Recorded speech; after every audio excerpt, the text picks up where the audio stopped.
In half an hour's time, with music and comedy from the Horton Weavers.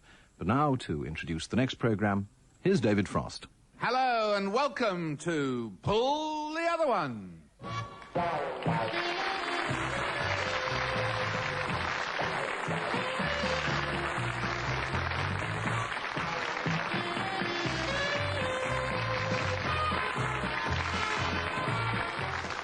David Frost here, and I have with me three people who are going to provide the landslide of laughter that we call Pull the Other One. And they are Frank Carson, Ken Dodd, and Dame Hilda Brackett.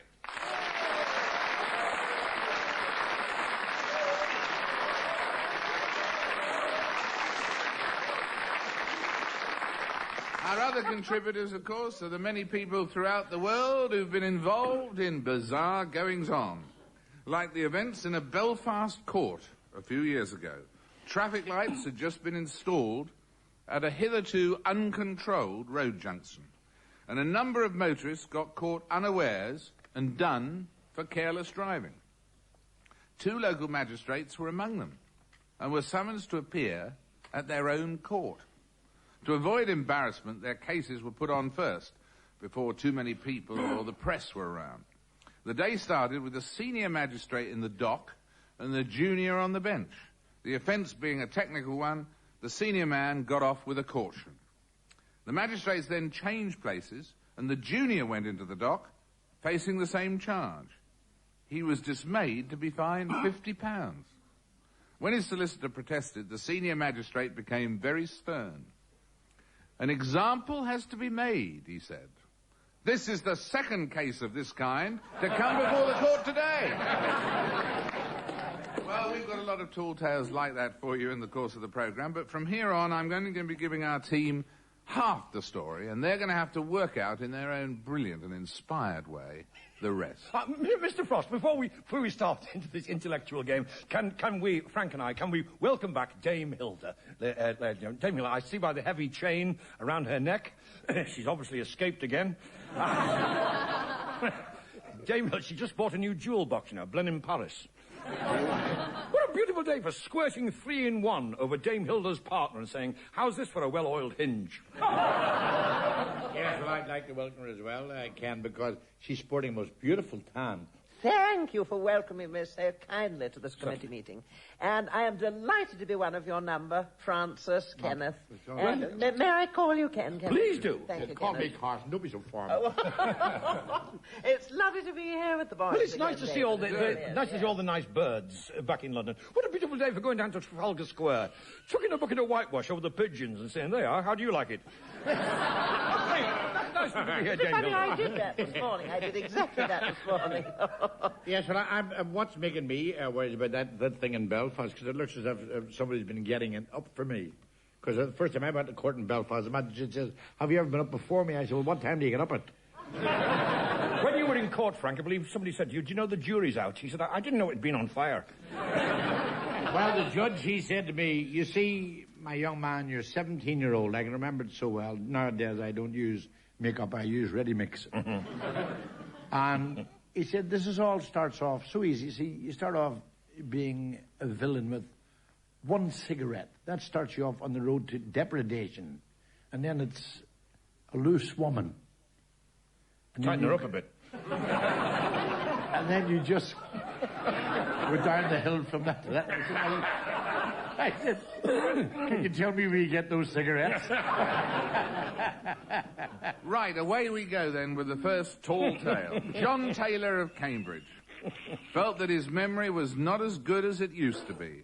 So when browsing in a local bookshop, he came upon a thick blue volume called How to Improve Your Memory and decided on the spot to buy it for £9.95.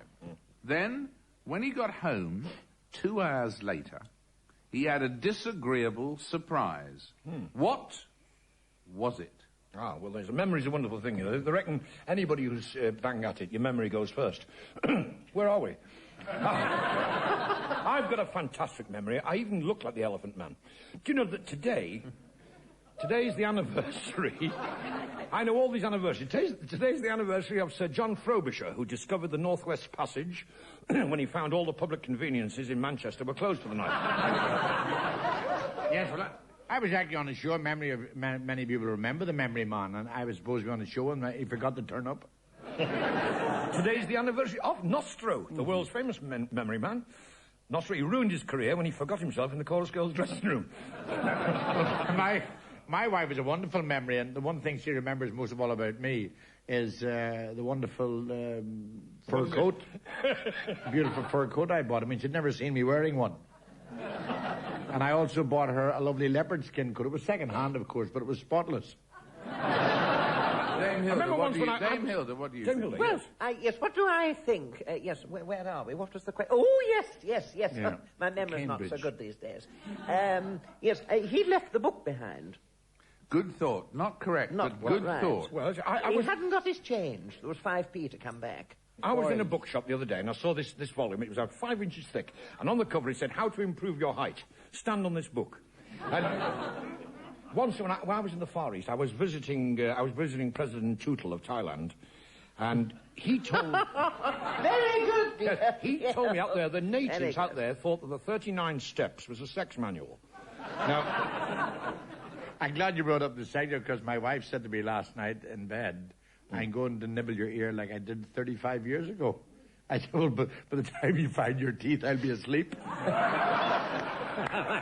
Yes, I remember one time a little boy and I were together, and it's gone back so many years, and he said to me, "What age are you?" I said, "I don't know." He says, "Do women affect you?" I said, "No." He said, "You're 4. The disagreeable surprise that he'd forgotten his mother-in-law was coming for a visit. Not quite. No, I know, he'd gone home to the wrong house. He was What about the gone in cannibal next who door. ate That's something a that good didn't thought. agree with Could him? be true. Missus. Yeah.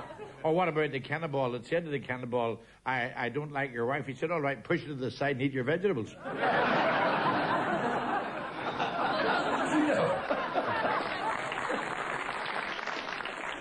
Do you know that if you pick up a book in a bookshop and it's cold and clammy and there's a fishy smell, it's probably a penguin.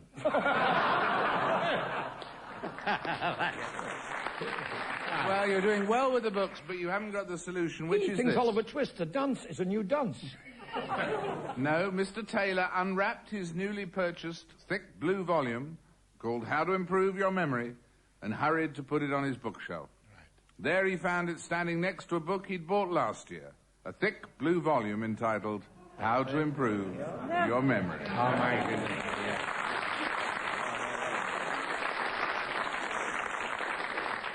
Tall tale number 2. Let's see if we can get this one. Following several unhappy incidents at U.S. airports, a guide to America offers a special tip to tourists. They are warned to beware of strange men with bottles of ketchup or mustard. Why should this be? Well, the obvious remark will be here. Know what I mean, Harry? Yes, well, Frank, I am definitely not HP. Yes, well, I always remember being on a plane, and I was flying into Rome. I went into the Vatican, and this great story came out of the Vatican where this fellow from McDonald's, and he asked John Paul II if he could change it from "give us our daily bread" to "give us our daily McDonald's hamburger." And the Pope said no. He said, "We can give you $60 million, John Paul II." So the Pope hit him, and he turned around to another cardinal and said, "How long is that contract to run with Sunblessed?"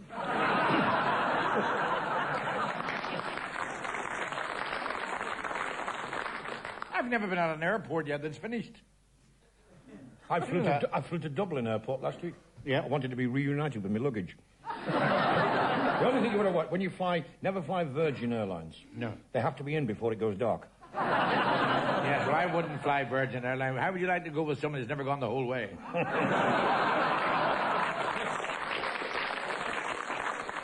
Like one of those, what a beautiful day for emptying a steaming Vindaloo curry over a Virgin Airline pilot and saying, "How's this for a Branson pickle?"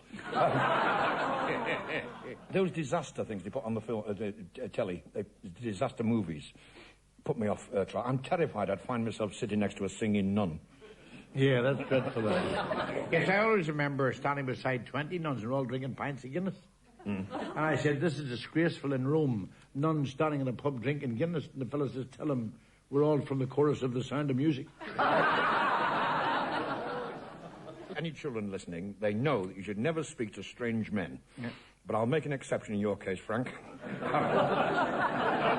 Well, I remember saying, actually, you've just reminded me of something when you said that, strange men. I remember my son, who's 18, and I said, you've got a good job now, son. I said, but remember, you've got to work hard. When I was 12-year-old, I worked in a pub, which is true in Belfast, and when I was 30, I owned a pub. He said, Daddy, you couldn't do that now. They've got cash registers.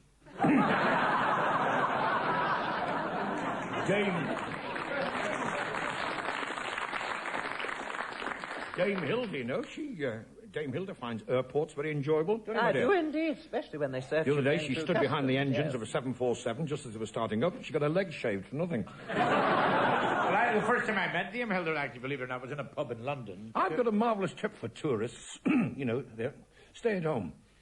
There's nothing like 4 days at Heathrow or Gatwick. Now, can you get to this one, Ken?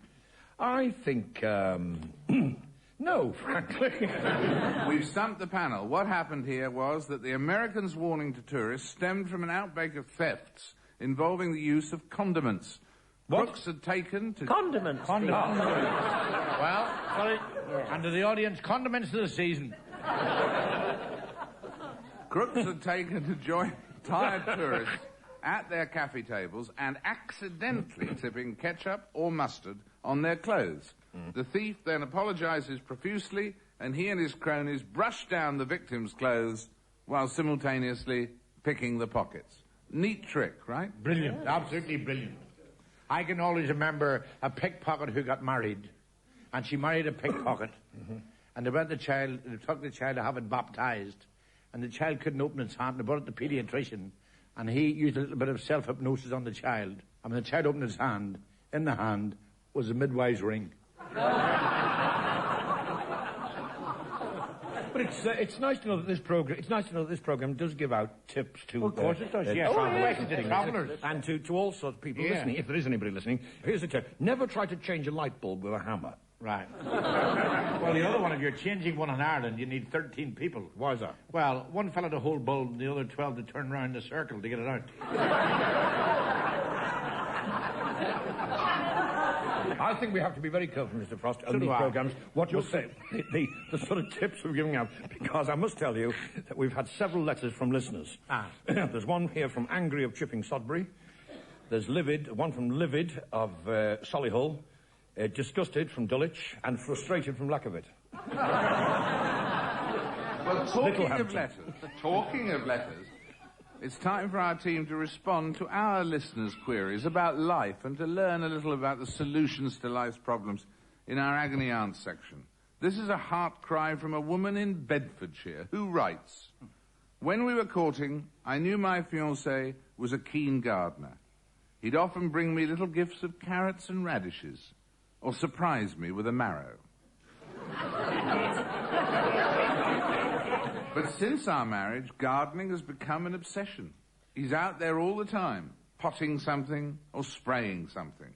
We never go anywhere or do anything together. Last year I had to go on holiday with a friend because Dennis was nursing his leaks for a show. How can I persuade him there's more to life than Brussels sprouts? My father, of course, had won the marrow growing contest in Ireland for over 11 years. And one day there was a very heavy frost, and there was 8 men who were in the same category, and he knew they had great marrows. There was a heavy frost come down, and he was looking out the window and he saw the marrow being distended with frost. So he came down and lay beside the marrow, and he put his nightshirt over to keep the heat in. So that's a beautiful thought. Is that the end of the story? No, that's how they found him the next morning. Yeah? Frozen to the marrow. Yeah.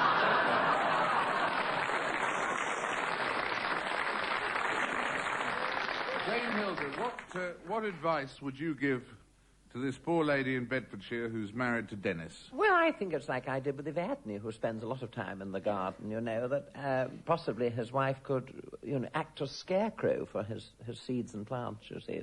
Yes, indeed. Well, Somebody once said to Frank Carson, would you like an herbaceous border? He said, we're having no foreigners in our house. And the French, you see, they're very clever. The French are dreadful. Have you ever seen how the... No. They are indeed. That's how you get the hole. That's how you get the hole in the donut. There was a fresh air fiend. The French, have you seen them going around with strings of onions and garlics on their bicycle handlebars? Is to keep traffic wardens away. Aye. Well, there was another friend of mine who worked in a bakery, and the Ministry of Food caught him on crimping the corners of the apple cakes with his false teeth to make that little thing. And then they said, how do you get the holes in the donuts? Whenever you're in the BBC canteen, have you noticed, you never eat radishes? No. They don't like paying for repeats, you know. I mean... So what should she do? What should she do, Ken? I think gardeners are wonderful people because they provide natural, you know, this natural food. A habitat. Organic. I mean, that's the word, organic. What kind of food? What kind of soup? What kind of leaks go to your organ? What kind of soup can you make out of an incontinent chicken? Cocky leaky. Right, well, our advice seems to be what, Dame Hilda, that he should another job. Live a bit more dangerously, or what? Well, I think he should obviously spend a bit more time with his wife, you see, if we take this question seriously there. I think Frank and his wife, they've gone in for this role reversal idea. Yes. Role reversal, Frank. He'll do the dishes, he'll mop the floor, but he draws the line when it comes to kissing the milkman. Is that right? Well, I can always remember that I've got a joint account, the wife and I, you know. I put the money in, she spends it. A lot of people like hanging plants, you know, but I think there must be a more humane way of getting rid of them. Yeah. Right, well, you have your advice there. It's not very helpful, but it may... Well, you must stop being obsessed. That's the thing. The man's obsessed. Stop your husband being obsessed. Yes, I knew a man who was obsessed with keeping clean. He had a bath every 6 months, whether he needed it or not. And if cleanliness is next to godliness, why don't more people take a shower with the vicar? Right, here's a heart cry now from a young woman living in southwest London. Yeah. My problem concerns sexual harassment. I expect you've read all the stories about bosses making passes at secretaries and typists, and girls promise promotion if they're nice to the right man. Well, I can tell you that things in my office are quite awful. None of the bosses has ever made a single pass at me. Oh, dear. Is it my fault? Or is a fashion house just the wrong place for this sort of thing? Good gracious. Dame Hilda, what do you think? I wonder if she's ever actually had a good look at herself in the mirror, you see, if she's having to write this sort of letter. You see, statistics prove that up to 30% of women complain of sexual harassment. The other 70% keep quiet and enjoy it.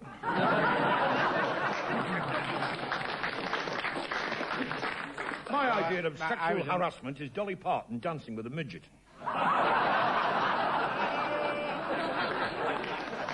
Well, a young girl came to me the other day at British Rail in Euston and says to me, I've been kissed 4 times in this platform in the last 15 minutes. I said, when you go down to platform 7, there's a train leaves every 2 minutes. But it happens all the time. It happens in business, in sport, even in football.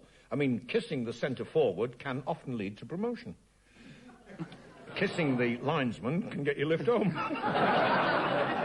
Well, that's the other thing about it. Now, have you noticed there's always women who write in these dreadful things, you know? They say, tell a man something, it goes in one ear and out the other. Well, tell a woman something, it goes in both ears and comes out of her mouth. It's all very well, this lady, this girl talking about sexual harassment or harassment. It's men have suffered through history. Yes, indeed. Yes, they have. Men through history suffered from sexual harassment. Hereward the Wake, whose wife was always nudging him in bed. Ethelred the Unready, whose wife always was. And Sir Isaac Pitman, who invented shorthand because his missus was always wanting him to take things down in a hurry. Like I said to the wife, I've told you off every day this week.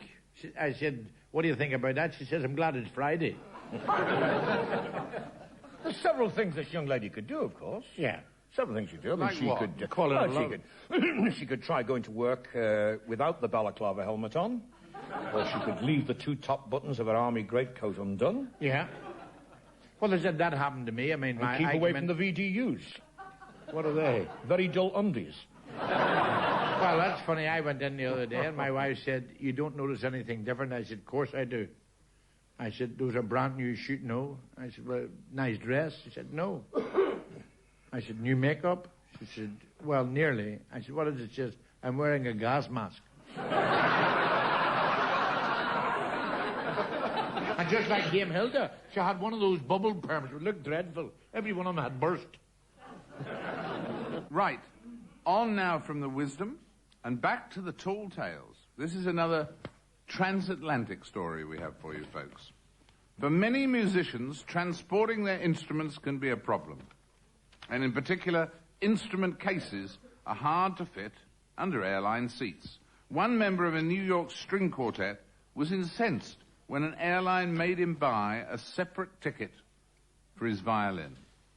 What revenge did he take on the cabin crew? Dame Hilda. Oh, perhaps he had a call put out for them, to alter their rosters so they all had to work longer hours. They were all, going to go. But having flown quite a lot with Evadne, I mean, in a plane, of course, I've never tried it without. We've travelled, many thousands of miles across the world, and we know what they can be like, these airline crews. They can be very difficult. So, and they make you move your luggage from underneath the seat. You can't stretch your legs out, Yes, indeed. It's all right for Evadne because she can take one of hers off. But, I mean, it can be a problem. I think maybe he got his own back by having their roster changed, had to work longer hours.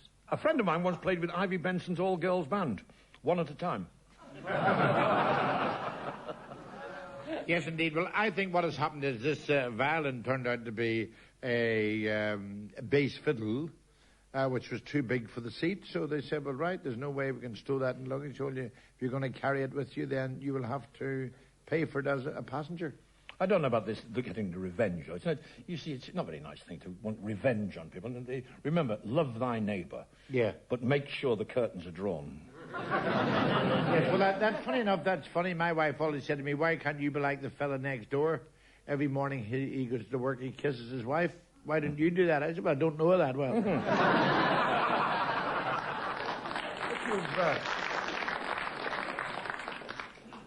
These airlines, they're getting bigger and bigger and bigger. Now, did you know that Israeli airlines have merged with the Italy's? No. Yes, the new airline's called Velatelia. Well, I was on Israel Airlines one time, and it said, we are now approaching Heathrow Airport in 600 yards, but for you, 440. Remember that famous player, the exponent of that wonderful classical guitar player, Segovia? Yes. Segovia. He had a very unfortunate name, Every time Segovia gave a concert, nobody wanted to sit on the front row. Well, I'll tell you, I'll tell you something that actually happened to the fellow who crashed in the jungle, and he wakened up and there was a cannonball standing over him, and he said, what happened? He said, you crashed here about 5 minutes ago. I pulled you from the burning wreckage. He says, well, where did you get the bandages? I had the bandages in my bag, and I was able to help you out. He said, you speak perfect English. He said, yes, I'm self-taught English. He said, well, where did you learn it from? He said, BBC World Service.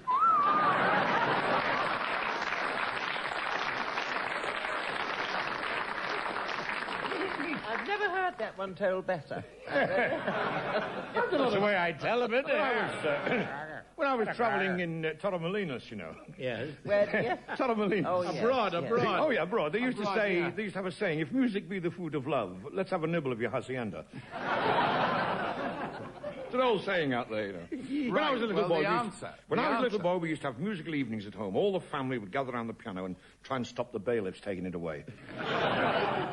I think this fella probably, how did he get his own back? How did he get his own By back? playing the violin all through the trip. That could be pretty ghastly, but no, this was the answer.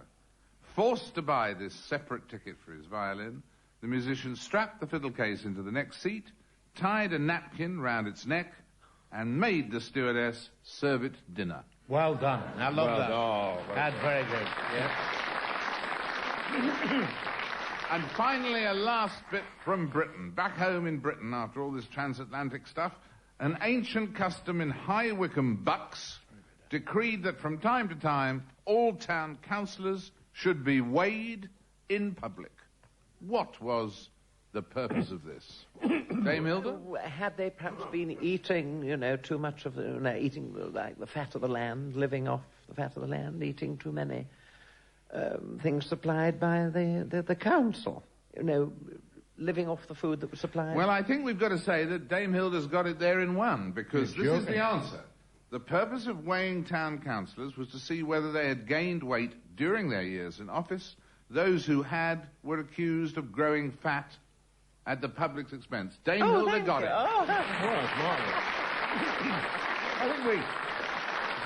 I think we can be very proud of some of our ancient monuments. And don't look at me. No, when I'm sorry. Say When you think of all the wonderful traditions we have in this country. What about our councillor?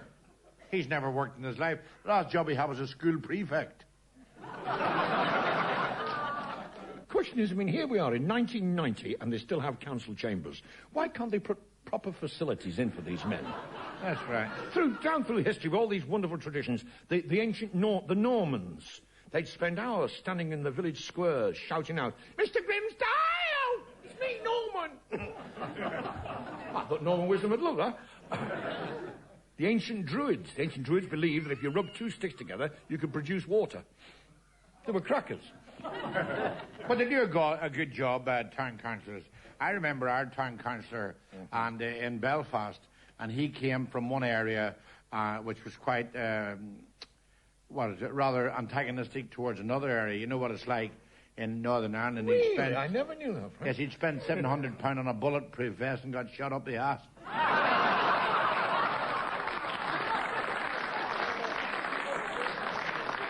In actual fact, somebody threw a petrol bomb at him and he drank it. He was in the AAAA. You remember that? What did they do? That's for people who enjoy being driven to drink. And I'm afraid there, on that happy note, we have to bring these proceedings to a close. We've run out of time. So if you're wondering why there's a camel on the town hall roof, or why your milkman wears +4s, let us know and we'll try and work it out right here. For now, this is David Frost thanking you for joining us. On behalf of Ken Dodd, Frank Carson and Dame Hilda Brackett, Andrew Palmer and Nell Brennan, who devised and researched, and our beloved producer, Edward Taylor. We hope you'll be with us again next time. It's time to pull the other one.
And there's a second opportunity to hear that edition of Pull the Other One on Saturday at 1:30 on Radio 2 FM only.